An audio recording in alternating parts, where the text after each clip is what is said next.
ತುಂಬಿಸಿ ಆಶೀರ್ವದಿಸಿ ಕರ್ತನೆ ಸಂಪೂರ್ಣವಾಗಿ ನನ್ನ ಪ್ರಶ್ನೆ ತಡೆಯಲು ಒಪ್ಪಿಸಿಕೊಡ್ತಾ ಇದ್ದಾವೆ. ನೀನೇ ಆಶೀರ್ವದಿಸಿ ನಡೆಸಬೇಕೆಂದು ಬೇಡ್ತದೆ ಎಲ್ಲನಿಗೆ ಮಾಡ್ಬಿಟ್ಟಲಿ ಏಸು ನಾನು ಬಿಡೋದನ್ನೇ ಕರ್ತನೆ. ಆಮೇನ್ ಆಮೇನ್. ಯೇಸು ಸ್ವಾಮಿ ಶಿಲುಬೆಯ ಮೇಲೆ ನುಡಿದಂಥ 7 ಮಾತುಗಳಲ್ಲಿ ಸಪ್ತ ನುಡಿಗಳಲ್ಲಿ ನಾವು 2ನೇ ಮಾತನ್ನು ನಾವು ಜ್ಞಾನ ಮಾಡ್ತಾ ಇದ್ದೇವೆ. ಯೇಸು ಸ್ವಾಮಿ 2ನೇ ಮಾತು ಅಲ್ಲಿ ಲೂಕನ ಬರೆದ ಸುವಾರ್ತೆಯಲ್ಲಿ 23ನೇ ಅಧ್ಯಾಯ 43 ವಚನದಲ್ಲಿ ಬರೆಯಲ್ಪಟ್ಟಿದೆ. ಮತ್ತೆ ನಾನು ಓದ್ತೇನೆ. ಈ ಹೊತ್ತೇ ನನ್ನ ಸಂಗಡ ಪರದೈಸಿಯಲ್ಲಿರುವೆ ಎಂದು ನಿನಗೆ ಸತ್ಯವಾಗಿ ಹೇಳುತ್ತೇನೆ ಎಂದು ಉತ್ತರ ಕೊಟ್ಟನು.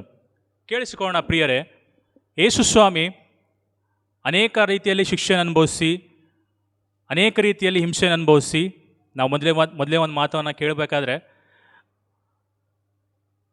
ಶಿಷ್ಯರು ಆತನನ್ನು ತಳ್ಳಿದರೂ ಕೂಡ, ಆತನನ್ನು ಬಿಟ್ಟು ಹೋದರೂ ಕೂಡ, ಅನೇಕ ಸೈನಿಕರು ಆತನನ್ನು ಹಿಂಸೆಪಡಿಸಿದ್ರು ಕೂಡ, ಫರಿಸಾಯರು ಹಿಂಸೆಪಡಿಸಿದ್ರು ಕೂಡ, ಚಾಟಿಯಿಂದ ಹೊಡೆದರೂ ಕೂಡ, ಆ ಗೊಲ್ಗೊಥಾ ಬೆಟ್ಟವನ್ನು ದಾಟಿ ಆತ ಶಿಲುಬೆಯನ್ನು ಹೊತ್ತುಕೊಂಡು ಬಂದಾಗಲೂ ಕೂಡ, ಇಂಥ ಬಿಸಿಲಲ್ಲಿ ಆತನನ್ನು ಹಿಂಸೆಯನ್ನು ಪಡಿಸಿದ್ರು ಕೂಡ ಆತನು ಕ್ಷಮಿಸಿದಂಥ ಗುಣವನ್ನು ಹೊಂದಿದಂಥ ದೇವರಾಗಿದ್ದಾನೆ. ಅದೇ ರೀತಿಯಲ್ಲಿ ಆ ಸಮಯದಲ್ಲಿ ಆತನ ಜೊತೆಗೆ ಶಿಲುಬೆ ಹಾಕಿಲ್ಪಟ್ಟಂಥ ಯೇಸುವಿನ ಜೊತೆಗೆ ಇನ್ನೂ 2 ಕಳ್ಳರನ್ನು ಶಿಲುಬೆ ಹಾಕಿಸಲ್ಪಟ್ಟಿತ್ತು. ಆ 2 ವ್ಯಕ್ತಿಗಳಲ್ಲಿ ಒಬ್ಬ ವ್ಯಕ್ತಿಗೆ ಈ ಮಾತನ್ನು ಯೇಸು ಸ್ವಾಮಿ ಹೇಳ್ತಾರೆ, ಒಬ್ಬ ಕಳ್ಳನಿಗೆ. ಯೇಸು ಸ್ವಾಮಿ ಈ ಒಂದು ಮಾತನ್ನು ಹೇಳಬೇಕಾದ್ರೂ ಕೂಡ ಒಂದು ಪ್ರವಾದನೆಯ ಮಾತು ಇದು ನೆರವೇರಲ್ಪಡುತ್ತಿದೆ. ಯೇಸು ಸ್ವಾಮಿ ಈ ಒಂದು ಮಾತನ್ನು ಹೇಳುವುದಕ್ಕೆ ಮುಖ್ಯ ಕಾರಣ ಅಂತಂದರೆ, ಯೆಶಾಯನು ಬರೆದ ಪ್ರವಾದನೆ ಗ್ರಂಥದಲ್ಲಿ ನಾವು ಓದುವಾಗ 52ನೇ ಅಧ್ಯಾಯ 53ನೇ ಅಧ್ಯಾಯ 12ನೇ ವಚನ ನಾವು ಒಂದು ಸಲ ಓದ್ಕೊಳ್ಳೋಣ. ಯೆಶಾಯ 53:12ನೇ ವಚನ. ಇವನು ಇಂಥವನಾಗಿರುವುದರಿಂದ ನಾನು ಇವನಿಗೆ ದೊಡ್ಡವರ ಸಂಗಡ ಪಾಲು ಕೊಡುವೆನು. ಇವನು ಬಲಿಷ್ಠರೊಡನೆ ಸೂರ್ಯನು ಹಂಚಿಕೊಳ್ಳುವನು. ತನ್ನ ಪ್ರಾಣವನ್ನು ದಾರಿಯೆರೆದು ಮರಣ ಹೊಂದಿ ದ್ರೋಹಿಗಳೊಂದಿಗೆ ತನ್ನನ್ನು ಎಣಿಸಿಕೊಂಡು ಬಹುಜನ ದ್ರೋಹಿಗಳ ಪಾಪವನ್ನು ಹೊರುತ್ತಾ ಅವರಿಗೆ ವಿಜ್ಞಾಪನೆ ಮಾಡಿದನಲ್ಲ.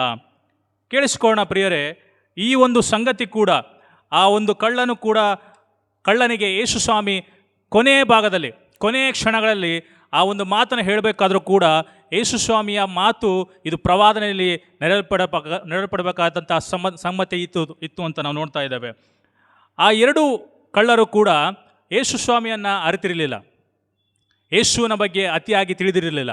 ಆದರೆ ಯೇಸುವು ಪಟ್ಟಂಥ ಆ ಶ್ರಮವನ್ನು, ಯೇಸುವು ಪಟ್ಟಂಥ ಆ ಒಂದು ಘೋರವಾದ ಶಿಲುಬೆಯ ಘೋರವನ್ನು ಆ ಕಳ್ಳರು ನೋಡಿದಾಗ ಅಲ್ಲಿರುವಂಥ ಜನರು ಹೇಳ್ತಾ ಇದ್ದಾರೆ, ಯೇಸುವಿಗೆ ನೀನು ನಿಜವಾದ ರಕ್ಷಕನಾಗಿದ್ದರೆ ನಿನ್ನನ್ನು ಕಾಪಾಡ್ಕೋ, ನೀನು ಸ್ವಸ್ಥತೆ ಮಾಡ್ತೀಯ, ನೀನು ಸುವಾರ್ತೆ ಸಾರ್ತೀಯಲ್ಲ, ನೀನು ಕೂಡ ಈ ಒಂದು ಘೋರವಾದ ಶಿಕ್ಷೆಯನ್ನು ಯಾಕೆ ಅನುಭವಿಸ್ಬೇಕು, ನೀನು ತಪ್ಪಿಸ್ಕೋ ಅಂತೇಳಿ ಅಲ್ಲಿ ಜನ ಹೀಯಾಳಿಸ್ತಿರ್ಬೇಕಾರೆ, ಅಂದರೆ ಅವರ ಹೃದಯದಲ್ಲಿ, ಕಳ್ಳನ ಹೃದಯದಲ್ಲಿ ದೇವರು ಕಾರ್ಯ ಮಾಡ್ತಾ ಇದ್ದಾನೆ.